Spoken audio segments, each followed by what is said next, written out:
রমজান উপলক্ষে আমরা শুরুতে যেদিন রমজান শুরু হয়েছে, রমজানকে স্বাগত জানিয়ে আমরা রমজান মিছিল করেছি এবং আমরা একটি সাংস্কৃতিক সন্ধ্যার আয়োজন করেছি।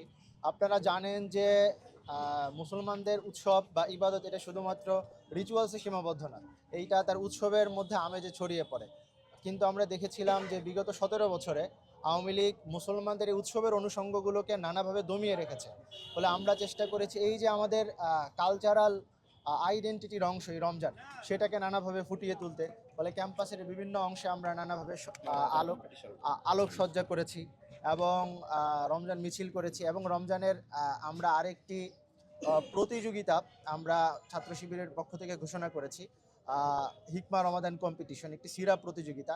এই জায়গায় যে সমস্ত শিক্ষার্থীরা অংশগ্রহণ করবেন তাদের নিয়ে আমাদের উৎসব থাকবে।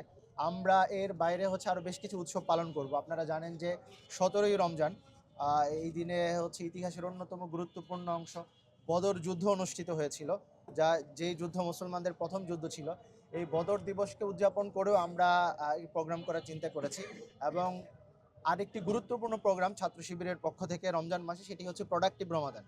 আপনারা জানেন যে আওয়ামী লীগের আমলে প্রোডাক্টিভ রমাদান এই প্রোগ্রামটি বাস্তবায়ন করতে গিয়ে আওয়ামী হায়ানাদের শিকার হয়েছিল আমাদের বেশ কিছু শিক্ষার্থী।